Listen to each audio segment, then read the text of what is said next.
दोस्तों, एक राजा बूढ़ा हो गया था। उसके दो बेटे थे। वह परेशान था कि उसके बाद कौन सा बेटा सिंहासन की जिम्मेदारी निभाएगा। इसके लिए उसने अपनी वसीयत लिखी, जिसमें उसने लिखा कि मेरे मरने के बाद दोनों राजकुमार एक कंपटीशन में भाग लेंगे और जिस राजकुमार का घोड़ा देरी से पहुंचेगा वही जीतेगा और वही राजकुमार नया राजा होगा। बूढ़ा राजा मर गया। जिस दिन वसीयत खुली तो वही कंपटीशन शहर में आयोजित की गई। दोनों राजकुमार अपने घोड़े पर सवार होकर धीरे धीरे आगे बढ़ रहे थे। 2 दिन बीत गए लेकिन कोई नतीजा नहीं निकला। अंत में इस तरह की कंपटीशन से चिढ़कर वे दोनों राजकुमार एक बुद्धिमान व्यक्ति के पास गए। उन्होंने उसे सब कुछ बताया। बुद्धिमान व्यक्ति हंसते हुए बोला कि आप अपने घोड़े बदल दो। बड़े राजकुमार छोटे राजकुमार का घोड़ा ले ले और छोटे राजकुमार बड़े राजकुमार का। अब इससे होगा ये कि आप दोनों अपने अपने घोड़े को पीछे रखने के लिए दूसरे के घोड़े।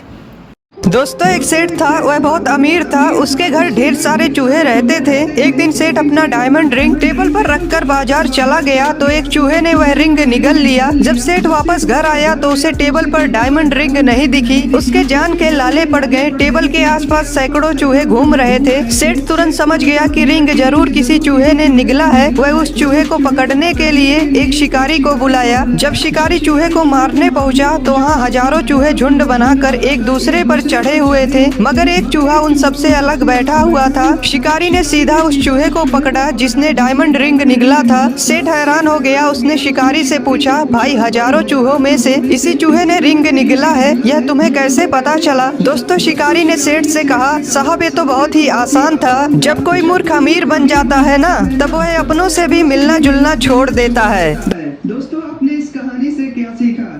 दोस्तों, एक राजा के 3 बेटे थे। राजा के दिमाग में एक बात चल रही थी कि जब मेरा अंतिम समय आएगा तो मैं इतने बड़े राज्य का उत्तराधिकारी अपने किस बेटे को बनाऊंगा। राजा ने सोचा, तीनों की परीक्षा लेता हूँ, जो सबसे होशियार निकलेगा उसे ही इस राज्य का अगला राजा बना दूंगा। अगले दिन राजा ने अपने तीनों बेटों को एक वाटिका में बुलाया जहाँ हर तरह की वस्तुएं रखी गई थी, जैसे हीरे, मोती और भी ढेरों जेवरात। राजा ने अपने तीनों बेटों से कहा, इस वाटिका में जो तुम्हें सबसे मूल्यवान लगे उस पर अपना अपना हाथ रखो। बड़े बेटे ने सोने पर हाथ। दोस्तों, एक टीचर ने अपने बच्चों से कहा कि कल आप सभी को एक प्लास्टिक बैग में टमाटर लेकर आना है, लेकिन ध्यान रहे आपको उतने ही टमाटर लाने हैं जितने लोगों से आप नफरत करते हैं। यदि कोई बच्चा 3 लोगों से नफरत करता है तो उसे 3 टमाटर लाने होंगे। अगले दिन बच्चे टमाटर लेकर स्कूल पहुँचे और टीचर को दिखाने लगे। किसी के पास 2 टमाटर थे तो कुछ के पास 6-7 टमाटर भी थे। टीचर ने कहा, अब आप सभी अगले 1 सप्ताह तक जहाँ भी जाएंगे तो अपने साथ इस टमाटर को भी ले जाएंगे जो आपके पास है। बच्चों ने कहा, ठीक है सर। 6 दिन बाद टीचर ने फिर बच्चों से पूछा, क्या आप लोगों को अपने साथ हर जगह टमाटर ले जाने में मजा आ रहा है? बच्चों ने उत्तर दिया, सर, टमाटर से गंध आ रही है, इसे हमेशा अपने साथ ले जाना बड़ा मुश्किल हो रहा है। इस पर टीचर मुस्कुराए और बोले, यदि आप 1 सप्ताह तक खराब टमाटर की गंध को सहन नहीं कर सकते तो जरा सोचो नफरत की कड़वाहट का आपके दिल पर क्या प्रभाव पड़ता होगा, जिसे आप हर रोज अपने साथ ले जाते हो। यदि आप किसी को पसंद नहीं करते हो तो आप उस नफरत को अपने साथ क्यों रखते हो जिससे आपका दिल दुखी हो?